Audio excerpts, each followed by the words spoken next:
Hi, thanks for joining us today on Staff Center Stage. We are on location today at Whittier Middle School, the chosen location for getting to know Allison Struck. Allison is the new executive director of the Sioux Falls Public Schools Education Foundation. Yeah. Welcome to you to the Sioux Falls School District. Thank you. Yeah, and to Whittier.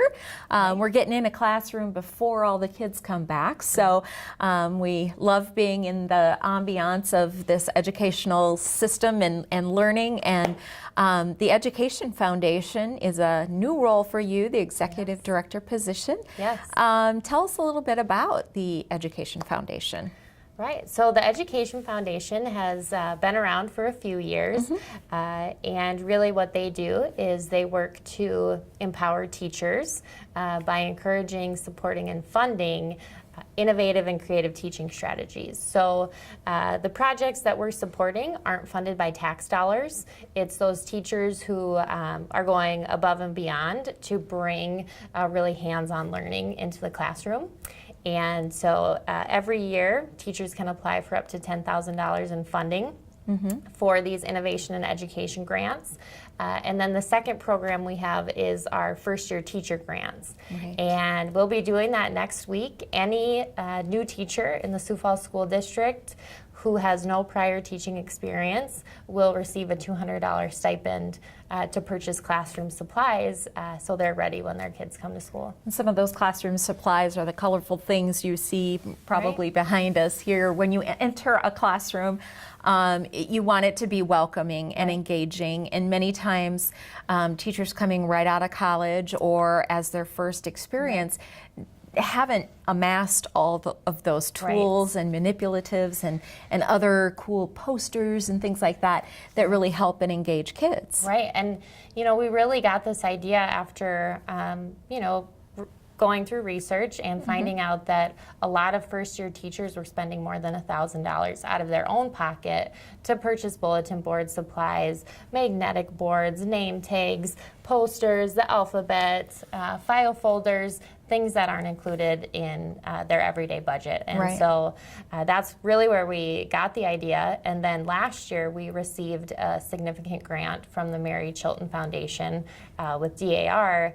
And instead of giving $100, we were able to give $200 to every teacher. Right. So we will do that again this year. That's so awesome. And it is given to them, if you will, at their new teacher induction. And so that's a time when they're getting just tons of information about what their schedules are going to look like, what the curriculum is, that type of thing. Right. And then the foundation gets up and says, oh, hey, by the way. Right.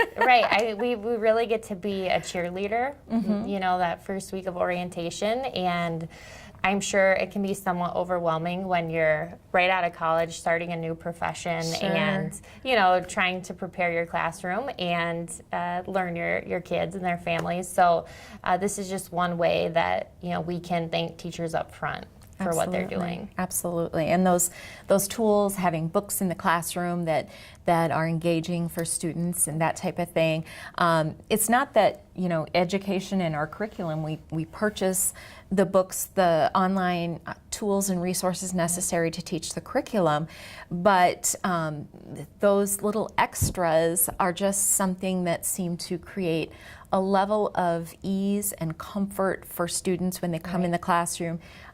Gets them excited maybe about, you know, math or what they're learning and what have you. So all of those things, while they're not being funded by tax dollars, they cost money. Absolutely. Yeah. And so, you know, the first-year teacher grants are a great way to reach, you know, a section of the workforce who are new to that role. And then the innovation and education grants are a way we can support any teacher in the Sioux Falls School District who, you know, has been looking at incorporating some new teaching strategies, but they maybe don't have, you know, the $8,000 they need to buy that software or that equipment or the materials.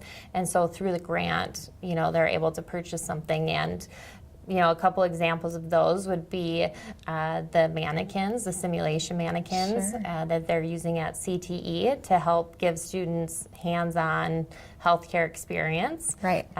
Before real patients. Right. Right. Thankfully, the mannequin can be programmed to have just about any medical condition out there that a student might face, and then the student is able to use their knowledge of what they've learned in the classroom to assess and really assist the situation. Right. So you kind of, you can go through those first couple of moments of like, what am I supposed to do right now, but you use your training, and of course there's an instructor there helping those students, and through an iPad and software, she's able to program the mannequin to have a heart attack, they can work with blood pressures and yes. CPR. And so she can really control the mannequin to create a lot of different scenarios for these kids so that the students can, decide then what the appropriate steps would be. And, if they miss something, they can talk about it and learn from the experience before they are in a nursing home or a hospital setting. Right, exactly. That's one great grant and tool that has been given. Drones. Roosevelt High School is, watch your head when you go to Roosevelt High School. They have a drone club. One of their teachers had a personal interest in drones, and anymore, drones are being used in so many areas of our world, technology and law enforcement, and just farming and that type of thing. So that's real hands-on opportunity as well. Right, that's real world experience. And I actually had the opportunity to visit with that teacher this morning, and he said the number one industry right now that's using drone technology is real estate. Wow, so, sure. They're going to look at properties or potential development areas. I know, businesses use it for geomapping if they're looking at where natural resources are. Right. Like you said, there's a lot of practical application for that. So the fact that we can teach our kids in the public schools how to use that technology, is going to give them a step up when they actually go to pursue a career or further education in that field. And to think about, a career in drone technology even 5 years ago, that probably was maybe on the cusp at that time, but not something that, as a parent, I would have suggested for my kids. But you can see where the possibilities are endless. Absolutely. And when you have those experiences and you can take them and get hands-on experience right away in the school, that's pretty awesome. Yeah. And there are grants that are funded that aren't technology or science. The books are still a big deal. Yes. Various books for various types of learners. Right. Important to get books into the hands of our English language learner Absolutely. students at an appropriate level. You're not going to give them a beginning kindergarten book if they're 12 years old. Absolutely. So all of those things are really being supported in the classroom. Right. So you are, I'm so impressed. You've only been on the job as of this recording 2-3 about weeks. 3 weeks. Yeah, so she's already taken this and has a lot of great experiences that she's already discovered in her first couple of weeks. But the position of an executive director is something that the foundation had their eye on for a while, trying to figure out when is the right time for us to really go forward and do bigger things. As evidenced by the grants and such, they've been doing really great, getting up to speed and really carrying that out and doing day-to-day work on the foundation is kind of your role. Right. So this was a big step for the Education Foundation, and of course it wouldn't have happened without the Sioux Falls School District and the Board of Education supporting this hire. But really I have to give credit to the board. They're entirely led by volunteers, and these volunteers all have full-time jobs. They have families and other commitments, and so they've been able to make great strides doing this as kind of a side hobby. And so it got to the point where last year we were only able to fund 25% of the grant request we received. And so the board went through a strategic planning process, and they decided that one of the things they wanted to do was fund more grants for teachers. And if that's the direction they wanted to go, they really felt like they needed someone in the executive director position. So there's someone answering phone calls, responding to emails. They're available to go do presentations during the day, put together special events. And so the board met with Dr. Maher and the school board, and the school board, voted in favor of the hiring process. So went through the interview process and came on board, and like I said, I'm about in my third week now. So. Okay. Well, your experience with the schools is not necessarily a new experience. Your background has had you really fixated on improving the quality of life of young people prior to joining the Education Foundation. So tell us a little bit about your background, your history before you came to us. Yeah. So I graduated from USD, and right after I graduated, I accepted a position with Feeding South Dakota. And so right away, I got involved in child hunger programming, and our most well-known program is our backpack program. And through that program, we provide food to kids on the weekend so they have something to eat when school is not in session. And in Sioux Falls, I had the opportunity to work with staff and students at every public elementary, middle, and high school. So I've been to the 30-plus schools multiple times and really been able to work with staff there. And Dr. Maher talks a lot about making education equitable for all of our students, and that was something that we did with our backpack program. There are more than 10,000 kids in the Sioux Falls School District who qualify for free or reduced meals, and so we were one resource to kind of bridge that gap on the weekend. So I've always had a heart and for working with kids. Although I wasn't in the education profession, I was still working closely with teachers, counselors, social workers, principals, you name it, those who are interacting with the kids on a daily basis. Right. And so this jump for you, while it probably was a leap of faith on your part, yeah, it was. At least you could still stay on the focus of children. Absolutely. Yeah. And when I transitioned out of my role at Feeding South Dakota, as I was thinking about this, instead of working on behalf of those 3,100 kids we were serving through the backpack program, I'm now working on behalf of the 24,000 students in the Sioux Falls School District. So I haven't forgotten about those kids. They're still at the forefront of my mind. But we also have thousands of students who have different needs. And so through the foundation, we can really support those teachers who are working at all levels. Right, supporting teachers who support kids. Absolutely. And supporting their learning. Yes. So your experience with education, though, really is in your blood, right, if you will. Your family is very committed to education. Yeah, I grew up in Yankton, and my dad, he's starting his 40th year in education. So he was a fourth grade teacher for 10 years, and then he was an elementary school counselor, and for the last 27 years he's been an elementary school principal down in Yankton. So growing up with a parent who's in the school system, I think you have a little bit different perspective. And then my sister, she kind of followed in my dad's footsteps, and she is a Spanish teacher in Brookings. She teaches middle school and high school Spanish.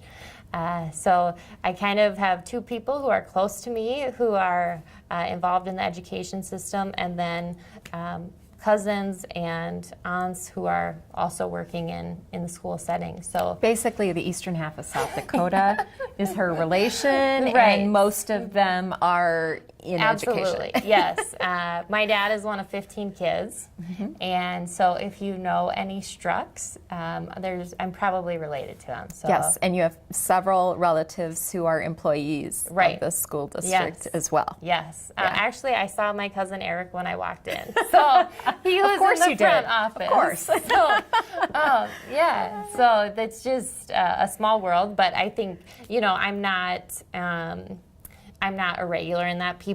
Most people have some attachment to the school system, whether it's a family member or just that teacher who really championed you. Right. People have, positive feelings and emotions about experiences they had in the classroom. Right, and all of those experiences, either give you the motivation to be something really great and do really great things with your life.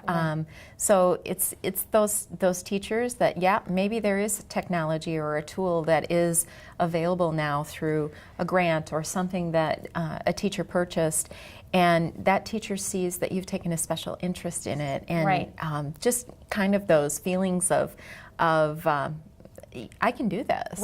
Right. And I think of the teacher at Patrick Henry who's working with Fred Juan Pablo, the robot, and how he's teaching coding to middle school students. And he said when he started, he had students come in the classroom and they said, like, we don't want to code. We have no interest in that. That's boring. And I'm not a techie. Right. And now they've programmed this robot. Those same students have taught the robot how to do the YMCA, how to play rock, paper, scissors, how to dab like Cam Newton. So students who thought they had no interest in this are now the most engaged in that classroom. Right. And so you just think about, how that's happening at the 30 plus schools in the district, and it's really compounds year after year because a lot of these teachers are able to use their materials and technology for all the classes that come after their grant award year. Sure. Well, here's a curveball for you. What motivates you? If we're talking about motivating students, what really is at the heart of what motivates you? I think what really drew me to this position was outside of my parents and my grandparents, I would say that my teachers had the greatest influence on my life. And I had, K through 12th grade, and then down at USD, I had, teachers and professors who went above and beyond to support me. It was never expected. It was outside of their job description. And, they were always pushing me and encouraging me and supporting me. And this is just one way for me to pay it forward. And I know in some cases, for our kids, their teacher is the best role model they have. So let's support that teacher and give him or her the tools, he or she needs to do their job so that they can go and champion that student. And like Dr. Maher said, adults in the lives of children matter. And it's not just parents, it's your teachers, it's the school nurse, it's the librarian, it's the lunch lady.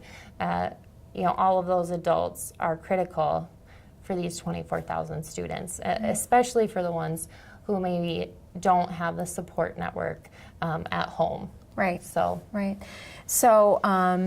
when you were growing up, you did not choose a path of going into education. What did you think you would be doing at this time in your life? So I started out as a journalism major. I thought I was going to go into journalism and work for the Washington Post or National Geographic or, and then my sophomore year I decided I don't know if I want to make a career out of this. And so I switched majors to political science and history and didn't really know what I wanted to do. People assumed I was going to go to law school, and it was kind of in the back of my head, but never something that I, really considered. It was more just I had really, really good teachers at USD who worked in both the political science and the history department. And, they taught me to critically think and to be able to, convey your thoughts in a manner, that's appropriate. And I got to have a lot of different experiences through my education at USD and ended up graduating with degrees in political science and history. And outside of school, I was involved in nonprofit work down in Vermilion. So I actually started Hunger Relief when I was a sophomore. I was working for their welcome table, which is similar to the banquet. Sure. And then was also involved in some student activities where we went out to the Cheyenne River Reservation and the Pine Ridge Reservation, and we did some work with students from across the country who came. And I just really felt like my passion was in the nonprofit sector. And I thought, I'll work for a couple years and then I'll go back to grad school. Sure. And 7 years later, I was still at Feeding South Dakota, and now recently made this transition to the Education Foundation. Right. So you're one of the young professionals in our community that are so, we placed a lot of emphasis on our younger population. I think I just saw again that Sioux Falls is one of the best place to retire, but another company also said it's one of the best places for young people to get a start in business. Do you see Sioux Falls as somewhere you're going to be for a while? And what do you think it has to offer families or young professionals who would be considering a job in Sioux Falls and then eventually perhaps have children in the Sioux Falls public schools? Right. The one word I think of is opportunity.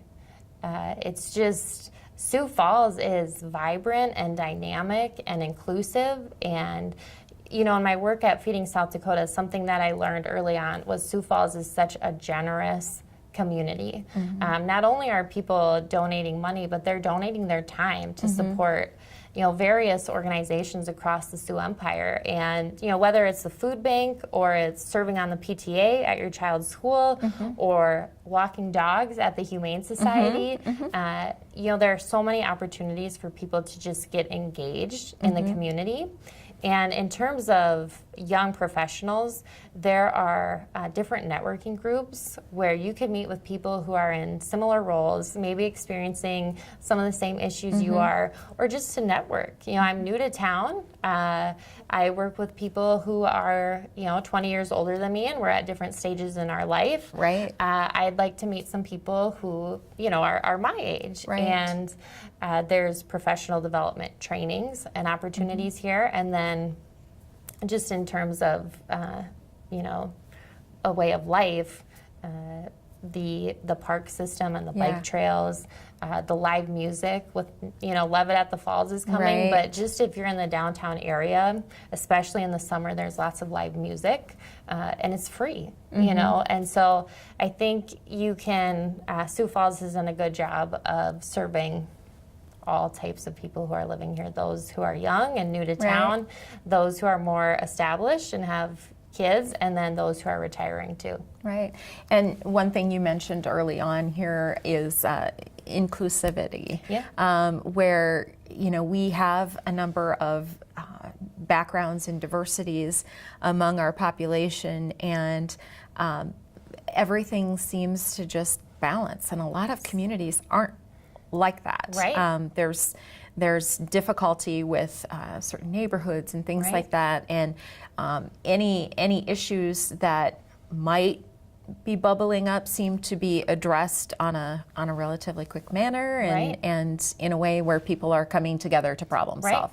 And I think one of the best examples for me to see that in practice was at Garfield Elementary.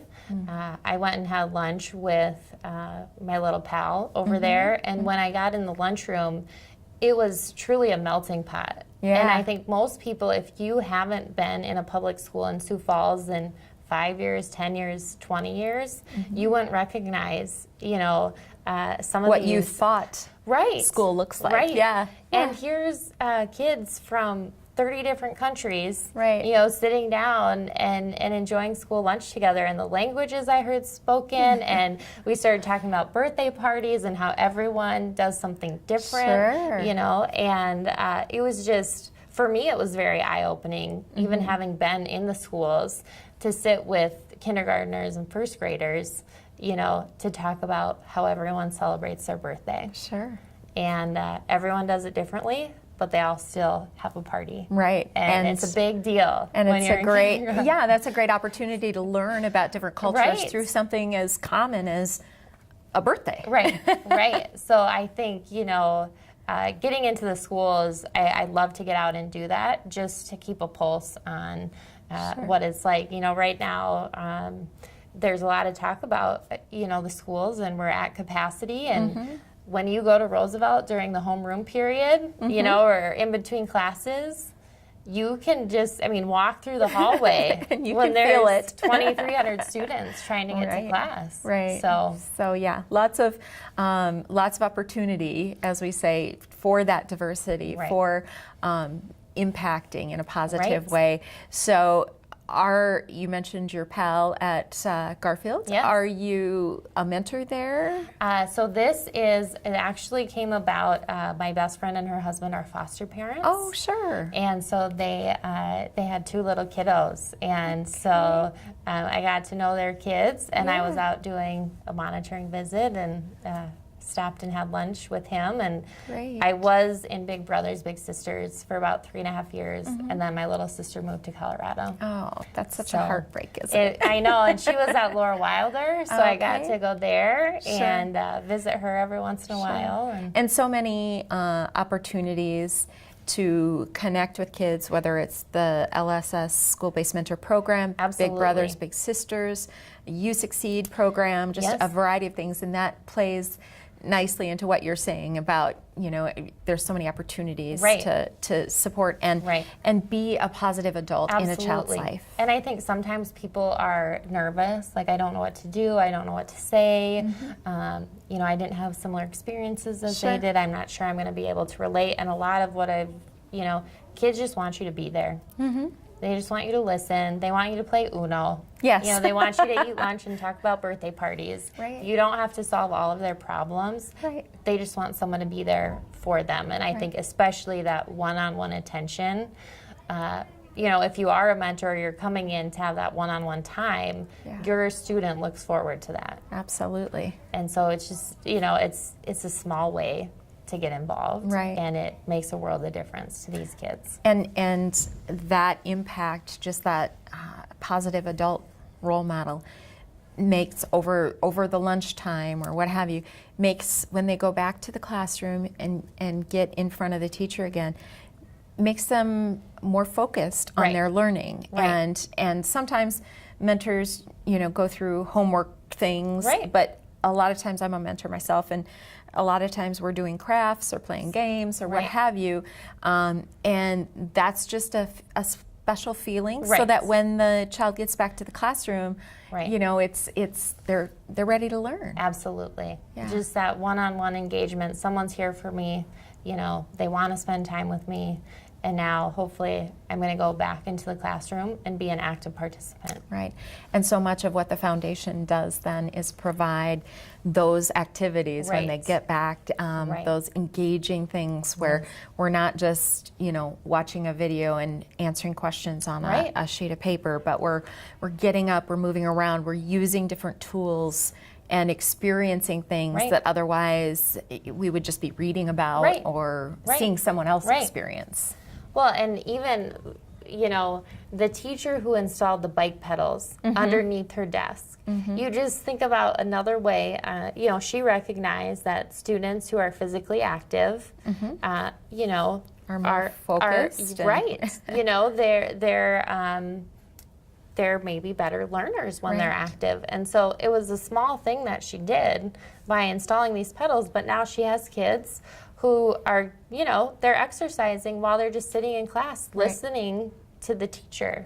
And so it's just grants like those that teachers have applied for and we've awarded, that really they found innovative ways to reach all students, not just the ones who are interested in STEM, not just the ones who are interested in art and music, but really all students. Hopefully our goal would be that every student in the Sioux Falls School District would have an opportunity to be in one of these classrooms. Be impacted by a grant. Absolutely. So if the community is feeling led to participate in the Education Foundation in some way, shape, or form, you'll be out discussing and sharing information with various groups in the community. So that's an opportunity if they want to learn more and they're part of an organization or something, they could certainly invite you to share more information. And so Rotary clubs, Kiwanis clubs. Lions clubs, any service groups. I'm actually speaking at a Rotary club next week. If you have just, if you want to go out for coffee sometime and visit about the foundation if you'd like to learn more, if you want to get on our list so you hear about the special events that we're having, if you want to volunteer. We have a website. You know, I have an email address and a phone number, and everything's working. So you can go online and find that. And, you know, we'd love to just really, you know, keep Build that. a relationship. Right. Yeah. Right. So I think what I've heard is there are maybe some people who have never heard of the Education Foundation. And so if you were, you know, intrigued or at least interested in some of these grants, we'd love to tell you about. I mean, we only scrape the surface on some of these grants, but you know, we'd love to visit with you about everything that's happening in the classroom. Right, and of course, there's always an opportunity to, you know, volunteer, as she said, or you know, any donation is a great donation that can be put to use in a classroom, whether that's $10 or $100 or whatever you can do. Really, it's so heartwarming to see the activity and the engagement that is happening because of those. And our teachers are amazing people. They are so creative, and they come up with really great projects for kids that are not just, hey, this is a cool iPad. It's, you know, it's taking an element of their curriculum that they're going to teach anyway and making it memorable. Right. Well, and like, you know, the teacher this morning who received a grant to buy one mannequin, called the company up.